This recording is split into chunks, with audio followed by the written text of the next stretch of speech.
Բարի օր, հանրային ռադիոյի եթերում առանց տողատակի հաղորդաշարի հերթական թողարկումն է, ես Լևոն Սարդարանն եմ, խոսել եւ խոսելու ենք խնդիրների մասին, որոնք ուզում են կամ պետք է ուզեն հասարակությանն, այսօր իմ զրուցակիցն է քաղաքակրթական եւ մշակութային հետազոտությունների կենտրոնի հետազոտող իրանագետ Աննա Գևորգյանը, բարև ձեզ Տիկին Գևորգյան։ Տիկին Գևորգյան, այսպես հարցերի հարց է, եթե կարելի է դրանից սկսենք, Իրան-Իսրայել պատերազմում ինչ է ուզում Իսրայելը, հասկանալի է, Իսրայելը ունի գոյաբանական խնդիր եւ այդ գոյաբանական սպառնալիքը առաջանում է Իրանից։ Այդպես մենք բոլորս գիտենք եւ երևի թե օբյեկտիվ ճշմարտությունը դա է։ Ինչ է ուզում Իրանը։ Այստեղ հասկանալի չի, որովհետեւ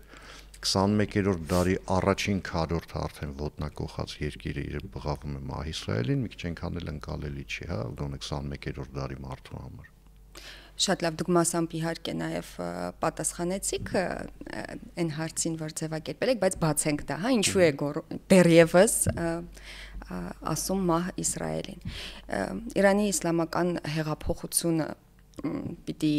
փորձենք փակագծերը մի քիչ բացել հասկանալու համար ակունքները նախ ասենք որ այդ հեղափոխությունը հիշեցնենք հակաշահական էր իսկ շահը ընկալվում էր որպես արևմուտքի եւ մասնավորապես Ամերիկայի Միացյալ Նահանգների դրածո եւ այնուհետև երբ հեղափոխությունը դարձավ իսլամական, հակաիշխանական, հակաարևմտյան այդ գաղափարախոսությունը ստացավ նաև իսլամական երանգներ։ Մինչ այդ էլ կար իհարկե, բայց շահը ամեն կերպ ճնշում էր, ընդհանուր մինչև կարևոր այաթոլլաներին երկրից արտաքսելը եւ գիտեք, որ Իմամ Խոմեյնին կամ այաթոլլա Խոմեյնին նույնպես երկրում չէր։ Իսրայելը համարվում է Ամերիկայի Միացյալ Նահանգների գլխավոր, այսպես ասած, հենակետը տարածաշրջանում եւ հեղափոխության առաջին իսկ օրերից մահ Ամերիկային եւ մահ Իսրայելին կամ սիոնիստական ռեժիմին, որովհետեւ որպես պետություն չեն ճանաչում եւ հաճախ Իսրայել անունն էլ անգամ չեն տալիս, այսպես կողքի են գնացել։ Այսինքն մահ Ամերիկային պիտի գա մահ Իսրայելի միջոցով։ Ինչու է դա շարունակվում մինչև հիմա։ Հեղափոխությունից հետո արդեն երբ հանրապետություն էր ձևավորվում, ինքնության հարց կար, քաղաքական ինքնության հարց, եւ այդ քաղաքական ինքնությունը խարսխվում էր ոչ միայն իրանական ինքնության վրա, ոչ միայն շիայական ինքնության վրա, այլ նաեւ փորձում էր համաիսլամական ինքնության այդ առանձնահատկությունը ցույց տալ Իրանը եւ Պաղեստինի հարցի պայքարողների առաջամարտիկը ինքն իրեն որպես ներկայացնել եւ դրանով իսկ ավելի մեծ հավակնություններ ունենալ իսլամական աշխարհ կոչվածի, այսպես առաջնորդ լինելուն։ Այս բոլորը գումարվում է իրար, դառնում է մի գաղափարախոսություն, որի հիման վրա ստեղծվում է առհասարակ արտաքին քաղաքական կոնցեպտը Իրանի Իսլամական Հանրապետության, բայց նաեւ սահմանադրական դրույթները այդ երկրի։ Օրինակ, սահմանադրության մեջ ամրագրված է, որ Իրանի Իսլամական Հանրապետությունը պարտավորություն ունի պաշտպանելու ոչ միայն Իրանի Իսլամական Հանրապետության քաղաքացիներին, այլ նաև բոլոր նրանց, ովքեր որ կեղեքման են արժանանում արևմտյան հեգեմոնիայի կողմից եւ դա նախ եւ առաջ վերաբերում է շիաներին, բայց նաև վերաբերվում է սուննի մուսուլմաններին եւ այստեղ առաջին հերթին նկատի ունեն Պաղեստինը։ Իսկ ինչպես է դա դրսևորվում այդ նկատի ունենալը, նրանով, որ նաև կառավարական համակարգի մեջ կան ստորաբաժանումներ ու գերատեսչություններ, որոնք կոնկրետ այդ նպատակի համար են ծառայում։ Օրինակ, շատ հայտնի Ղոդսի ստորաբաժանումը մեր մամուլում էլ հաճախ անդրադարձներ կան դրան, Ղոդսը Երուսաղեմի անունն է, Ղոդսի ստորաբաժանումը ստեղծվել է նրա համար, որպեսզի Երուսաղեմը ազատագրվի օկուպացիայից, բռնազավթումից։ Հետևաբար այս ողջ քաղաքական կոնցեպտը խարսխված է հենց այդ հակաիսրայելականության վրա։ Կարելի է իհարկե վիճել եւ կան այդ բանավեճերը գիտական գրականության մեջ էլ, թե արդյոք սա միայն շղարշ է գաղափարական, իսկ իրականում կա պրագմատիկ քաղաքականություն, կան հարցեր, որոնք որ մի կողմ են դնում իսլամական գաղափարական հարցերը։ Իհարկե կա նման հարց եւ որպես կանոն իրականությունը ինչ որտեղ դրանց մեջ տեղում է, այնտեղ որտեղ կա հնարավորություն պրագմատիկ քաղաքականության, այդ պրագմատիկ քաղաքականությունը իր պտուղները տալիս է։ Օրինակ, Իրան-Իրաքյան պատերազմի ժամանակ Իսրայելը Իրանին զենք է վաճառել։ Իրանն էլ գնել է այդ զենքը։ Իրանի համար պարզը պետք էր իրեն այդ պատերազմում, իսկ Իսրայելին էլ դա ձեռնտու էր, որովհետև այդ պատերազմը ինչքան երկար էր, այդքան իրեն լավ։ 8 տարի երկար էր այդ Իրան-Իրաքյան պատերազմը, գիտենք բոլորս, եւ Իսրայելի, այսպես ասած, հերահար նպատակներից մեկն այն էր, որ դա կարող է այնքան ձգվել, որ տապալվի այդ ռեժիմը։ Ինչպես օրինակ նույն Սադամի իշխանությունն էլ դրա հույսը ուներ, այսպես ասած։ Բայց աստիճանաբար նաև այդ դիմադրության առանցքի ձևավորման տեսանկյունից էլ էր կարևոր այդ գաղափարը վառ պահել, որովհետև դիմադրության առանցքը ում դեմ դիմադրության առանցք էր։ Այո, ԱՄՆ-ի, բայց տարածաշրջանում ԱՄՆ-ն ճիշտ է ռազմաբազաներ ունի, բայց ունի նաև մի երկիր, պետություն, որը առանցքային տեղապահը կարծես լինի, չէ՞, մերձավոր արևելքում։ Հետևաբար այդ դիմադրության առանցքում այդ աջակցությունը եւ գաղափարական իմաստով միասնությունը պահպանելու համար առնվազն իրենք համարում են, որ մահ Իսրայելին այդ կարգախոսը չպիտի դնել մի կողմ, պետք է վառ պահել, որովհետև քանի դեռ այդ նպատակին չեն հասել ազատագրելու Պաղեստինի ընդ որում բոլոր հողերը, սա շեշտում եմ, որովհետև գիտեք, որ իսլամական աշխարհում կան տարբեր մոտեցումներ, կան երկրներ, որոնք կողմ են, որ երկու պետություն լինի այդտեղ, մի մասը մնա Իսրայել, բայց հռչակվի նաև Պաղեստինը։ Իրանի դիրքորոշումը, Իրանի Իսլամական Հանրապետության դիրքորոշումն այն է, որ ողջ տարածքները օկուպացված են, ինչի շեշտեցի Իսլամական Հանրապետության փաստը, որովհետև մինչ այդ Իրանը առաջիններից մեկն էր, որ ճանաչել էր Իսրայելը որպես պետություն եւ ինքն էլ ջատագով էր, որ երկու պետությունների այդ կոնցեպտը, խոսքը շահական Իրանի մասին է, կյանքի կոչվի։ Այսինքն իրավիճակի հանգուցալուծումը Իսրայելի դեպքում, Իսրայելի համար ավելի ճիշտ, կամ Իրանի որպես պետություն ոչ վերացնել ոչնչացնել, ինչ ֆանտաստիկայի ոլորտից է դա ենթադրում է, որ հնարավոր չի, կամ հասնել նրան, որ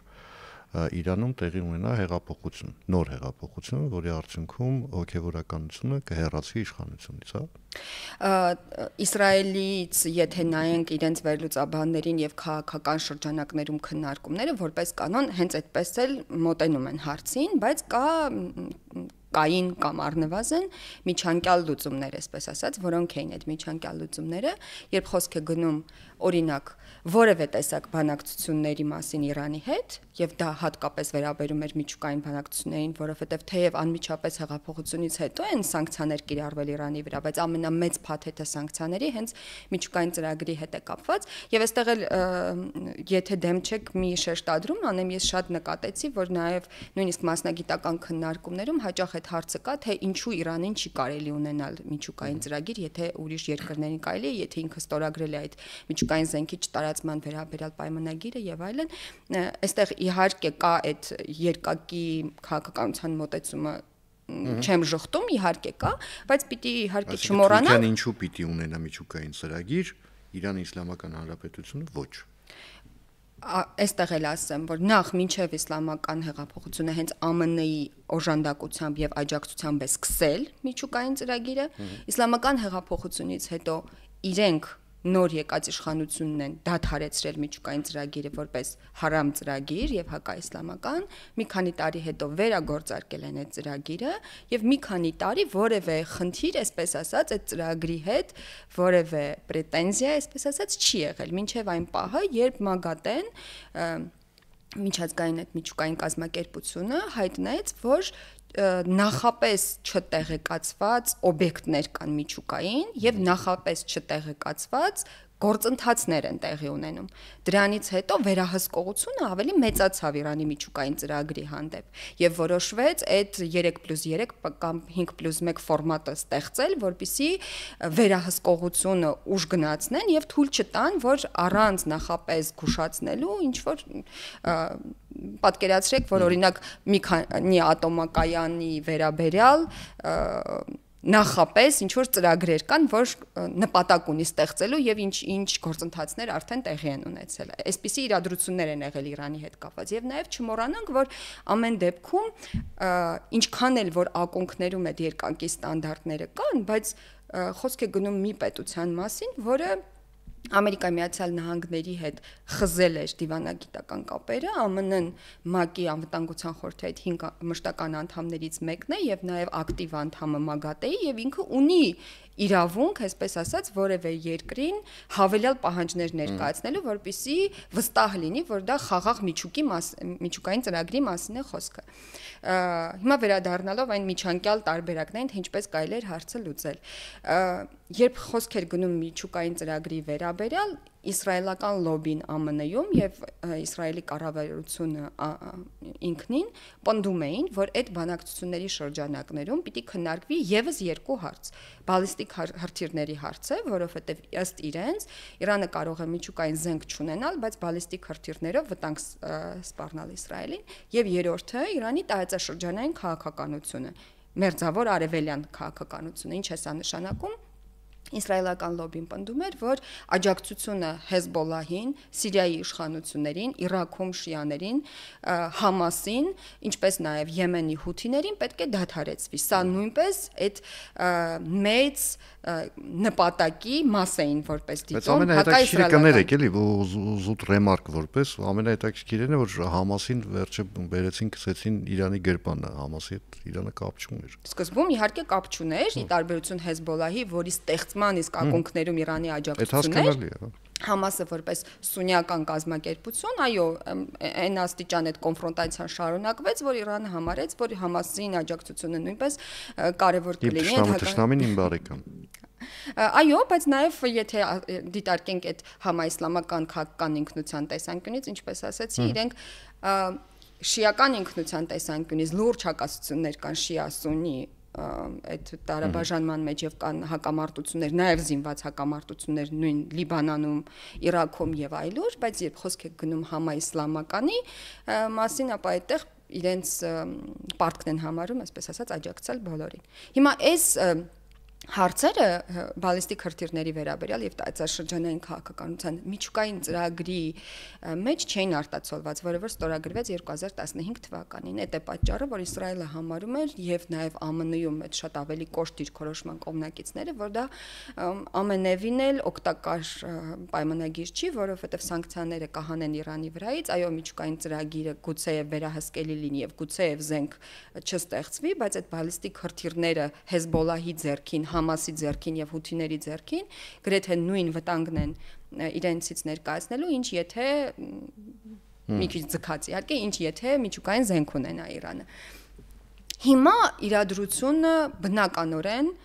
բնականաբար շատ փոխված է, ինչու, որովհետեւ այդ տարածաշրջանային քաղաքականություն ասվածը 23 թվականի հոկտեմբերի 8-ից հետո քայլ առ քայլ, փուլ առ փուլ փոխվել է եւ ոչ ի նպաստ Իրանի քաղաքականության իհարկե։ Հերթով շարքից, այսպես ասած, դուրս են եկել Համասի թուլացումը, Հեզբոլլահի գրեթե անատամ վիճակը, հութիները դեռևս ինչ որ ջանքեր են գործադրում, բայց իրենք չեն կարող համարվել են աստիճան կարևոր գործոն, որ հա այնտեղ Հորմուզի ջրանցքում ինչ որ նավեր կխորտակեն, բայց ուսում եմ ասեմ մեծ դերակատարում չեն կարող անել։ Սիրիա, հա, փչացնում են եղանակը, բայց կտրուկ փոփոխությունների չեն բերում։ Սիրիայում իշխանության փոփոխությունը, այս բոլորը այդ դիմադրության առանցք ասվածը չափից դուրս թույլատրել է։ Իհարկե իրանական քարոզչական այսպես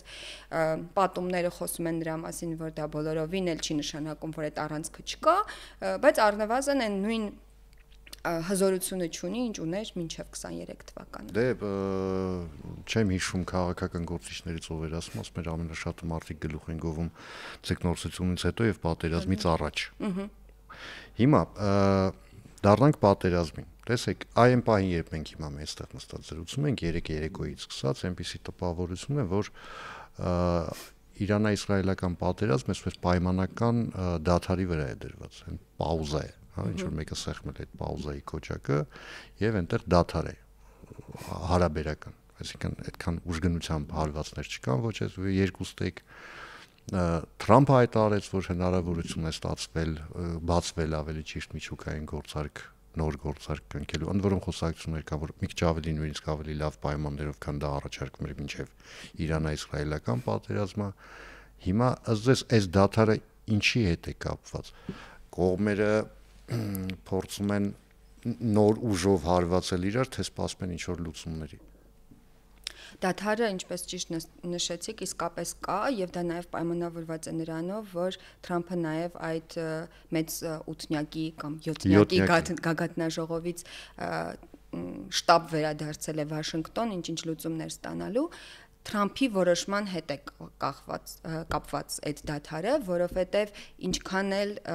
Իսրայելի վարչապետ Նեթանյահուն ասի, որ առանց ԱՄՆ-ի էլ կարող է պատերազմ սկսել, ինչպես իրենք են ասում, կարող է ավարտել չի կարող։ Հա, այս տերմինն էլ ուզում եմ շեշտել, որովհետև մեզանում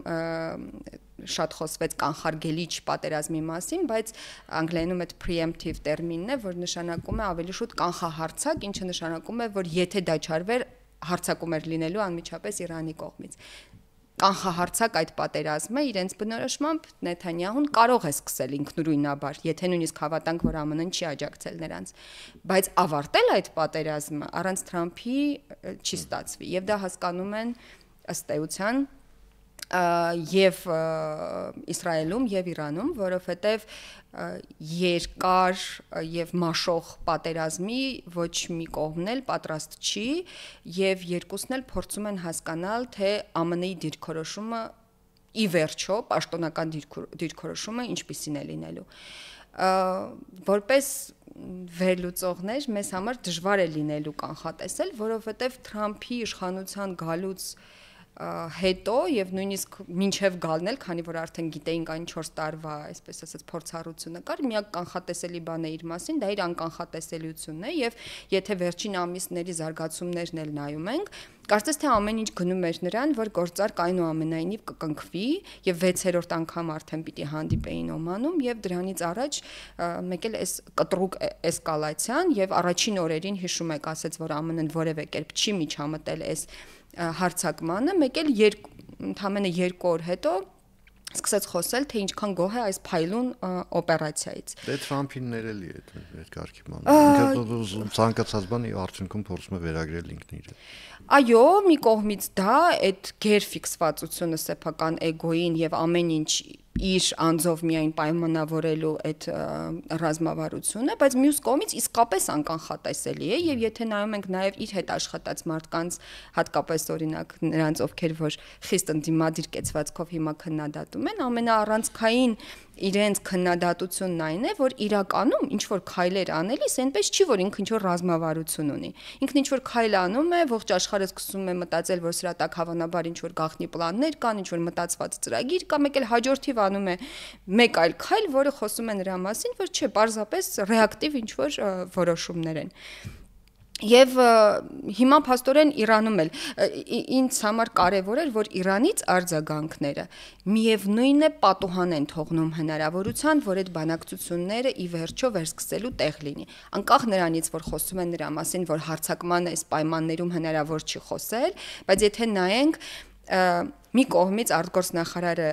Իրանի Արաքչին հայտարարում է, որ թեև Թրամփն ասում է, որ չեն մասնակցել հարձակմանը, բայց իրենք ունեն օպերատիվ տվյալներ նրա մասին, որ օժանդակել է, բայց հակահարձակումը միայն Իսրայելի վրա է, եթե նայեք։ Որպես կանոն, երբ այդ խոսակցություններ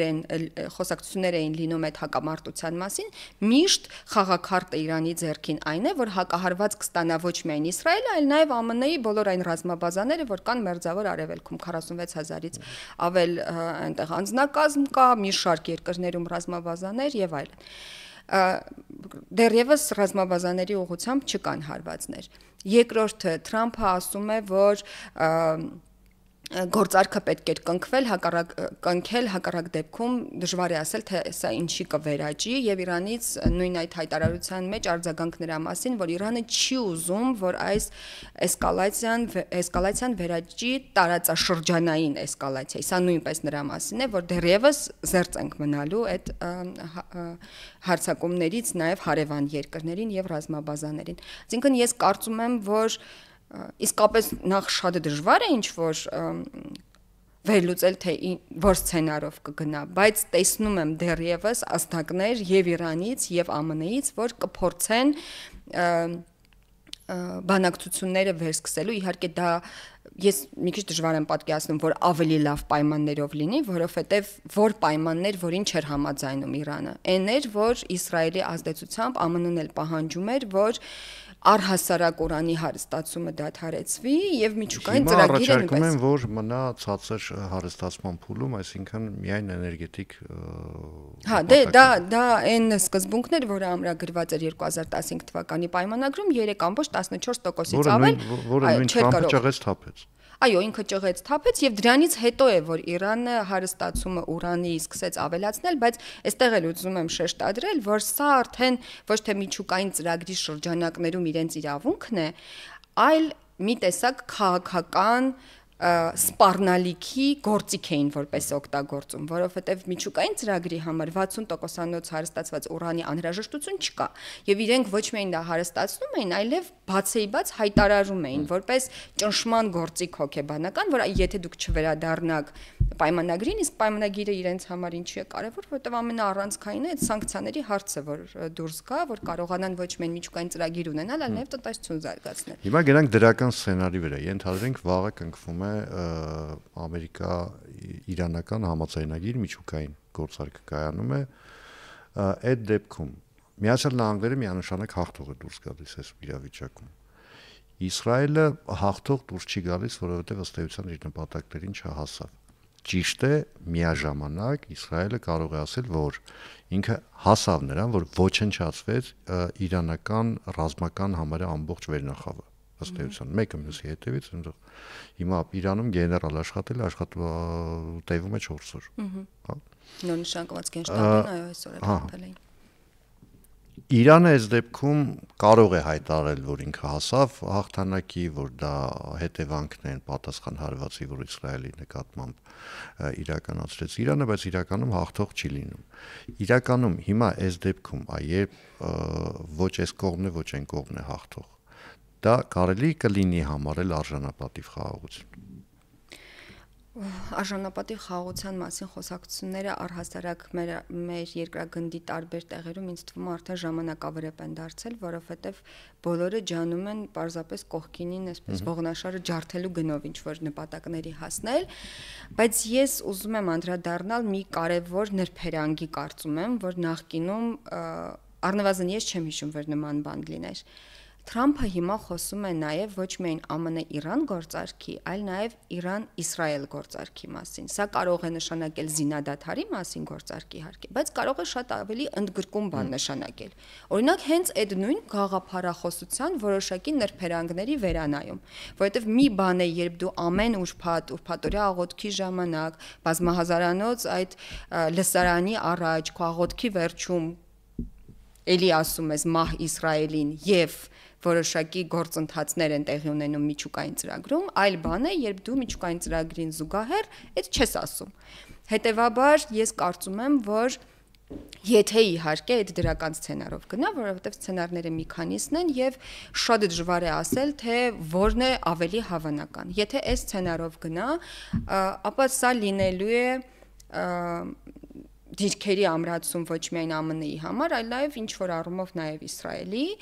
բայց Իրանի քաղաքական համակարգի համար, ընդ որում չեմ ասում միայն վերնախավի, ընդհանուր քաղաքական համակարգի համար սա լուրջ ճգնաժամ է լինելու, որովհետև ինչպես ասացի, ինչքան էլ որ հասարակության մի հատված համարի, որ դա այնքան որ ասում ենք, դա այնքան որ պատերին գրված է, միևնույնն է մի տեսակ շաղախը այդ համակարգի հենց այդ տեսակ գաղափարներն են եւ դժվար է լինելու հաղթահարել համակարգը պահել, բայց նաև այդ գաղափարախոսությունը հաղթահարել։ Մյուս կողմից հնարավոր է նաև որ որևէ բանակցություններ, այսպես ասած, այդպես էլ տեղի չունենան եւ Ամերիկայի Միացյալ Նահանգները այն զենքը, որ անհրաժեշտ է Իսրայելին նաև Ֆորդոյի այդ միջուկային օբյեկտի վերացման համար, որը բավականին խորքում է գտնվում եւ միայն այդ ամերիկյան զենքի շնորհիվ հնարավոր կլինի հարցը լուծել, դա տրամադրի, որովհետեւ ես տեսնում եմ, որ ամերիկյան շրջանակներում վերլուծական շրջանակներում էլ եւ նաեւ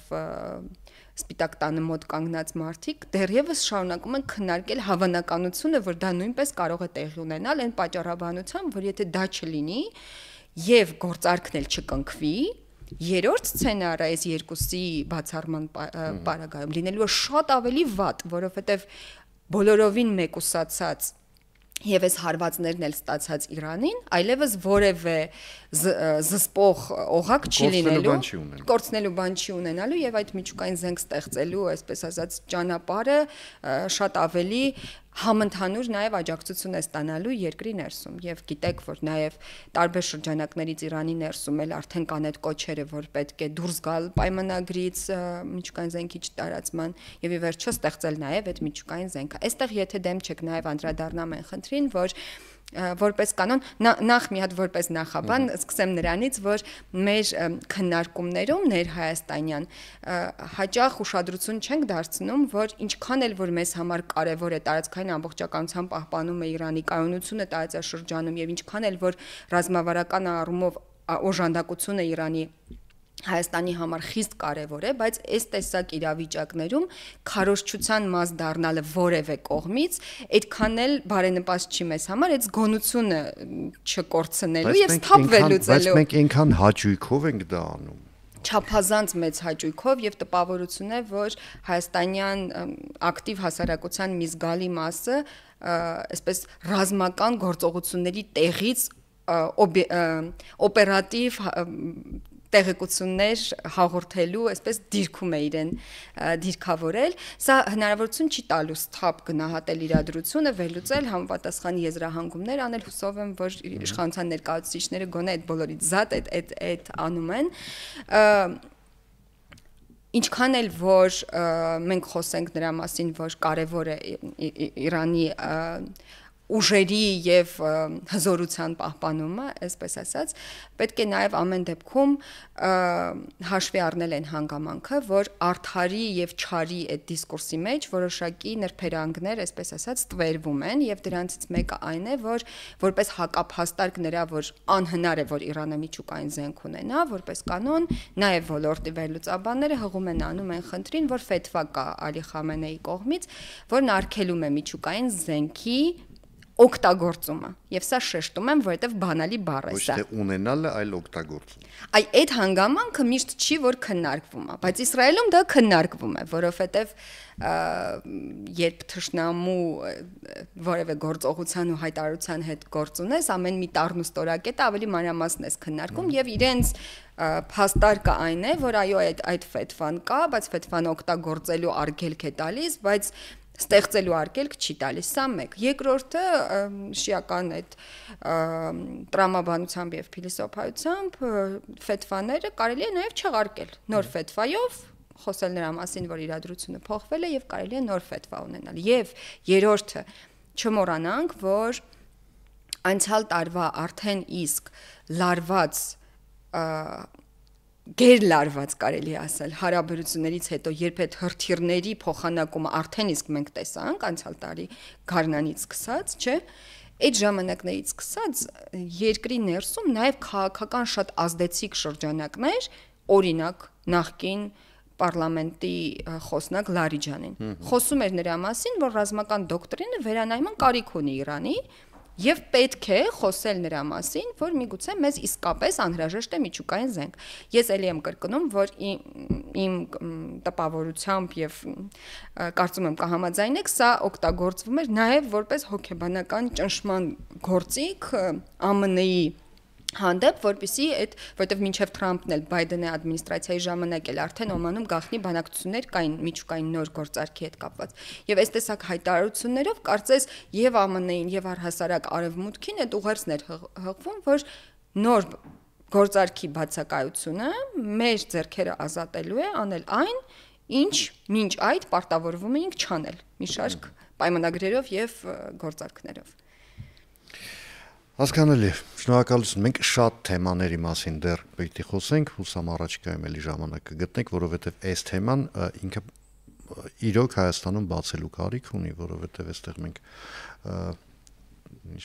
չգիտեմ ինչպես ասեմ, որ չվիրավորեմ, այսպես տեղական արտադրության փորձագետների մի խմբակ ունենք, որոնք անընդհատ բաներ են կռկռում, այսա լինելու, այս Ադրբեջանը կհարձակվի, հեսա կտեսնեք ինչ կանեն, մեր հետ կանեն, չգիտեմ ինչու է դա ամեն ինչը այդպես ստացվում։ Այնուհանդերձ ժամանակը մեզ սպառվեց, շնորհակալ եմ զրույցի համար։ Հիշեցնեմ այսօր իմ զրուցակիցներ քաղաքակրթական եւ մշակութային հետազոտությունների կենտրոնի հետազոտող իրանագետ Աննա Գևորգյանը, ես Լևոն Սարդարանն եմ, կհանդիպենք արդեն վաղը նույն ժամին, նույն վայրում, հաջողություն եւ համբերություն բոլորիս։